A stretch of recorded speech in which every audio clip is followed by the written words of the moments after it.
Hey guys, in this video I'm going to show you 3 of my favorite exercises that you can use on a daily basis or before your workouts to help you prevent lower back pain. Now, lower back pain can occur for a number of reasons, but some of the most common reasons I see with the people I work with are a lack of flexibility and or strength in the muscles around the hip. And that is what these 3 exercises are going to address. Now, the first exercise is called the hip swivel. You're going to take a seated position on the ground, and the easier version of this is that you're going to have your hands behind you on the ground for support, and this is especially important if you have really stiff hips. All right, so you want to practice this position first with your hands on the ground and get used to it and have your hips open up a little bit before you go into the harder version with your hands up off the ground.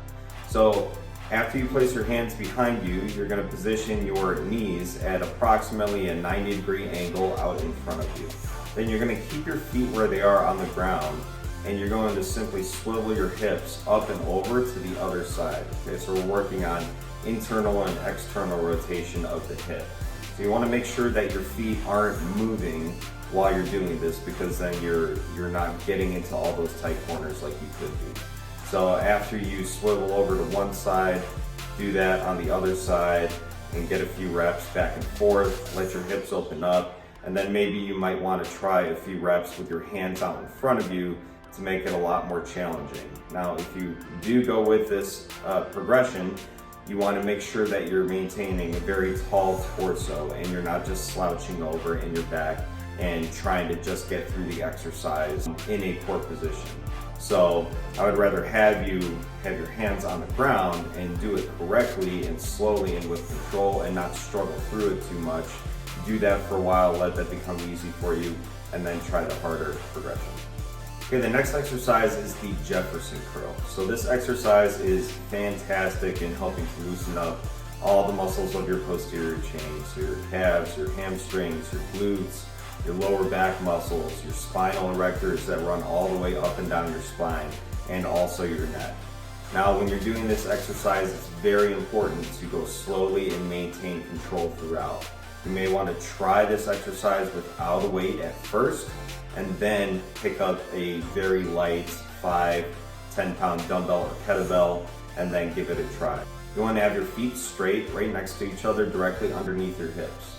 You're going to start by holding the kettlebell or the dumbbell at your hips, and then you're going to tuck your chin, and very slowly, starting from the top of your spine, you're going to roll over into a ball essentially and allow gravity to pull you down, allow that weight to pull you down as far as you could go while keeping your knees straight.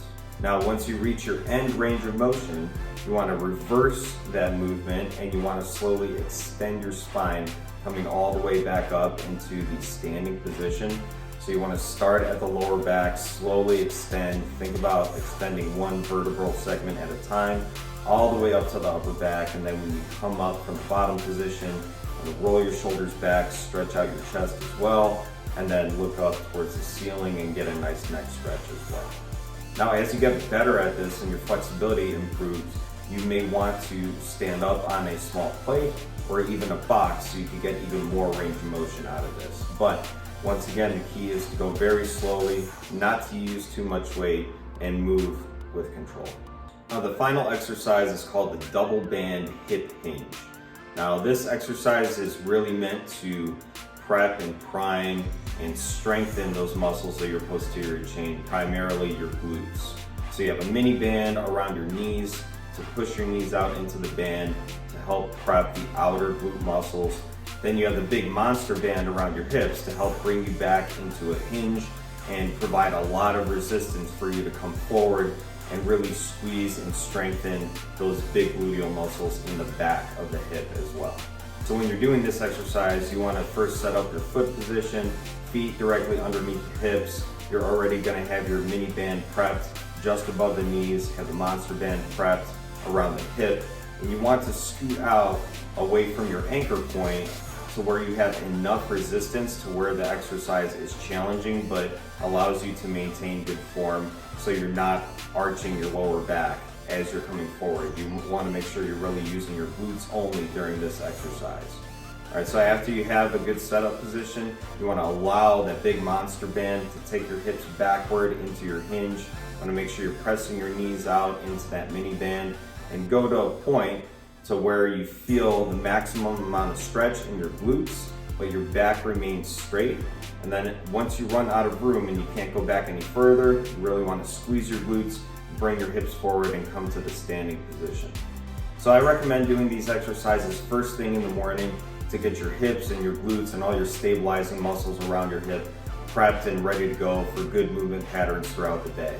And then also, if you want to do them before your workout, it's also a great option if you're doing hinge movement patterns like kettlebell deadlifts, kettlebell swings, or anything where you're picking stuff up off the ground. Thanks for watching. I hope this video has been helpful for you. If you liked it, go ahead and hit that like button and subscribe to my YouTube channel. And go to my playlist section. I have a whole bunch of different categories for pain management, muscle building, fat loss, a whole bunch of exercise demos that you can check out as well. You can also head on over to my website, that's wolfpackfitness.com. I have a whole bunch of free resources, programs, and guides that you can download directly on the website.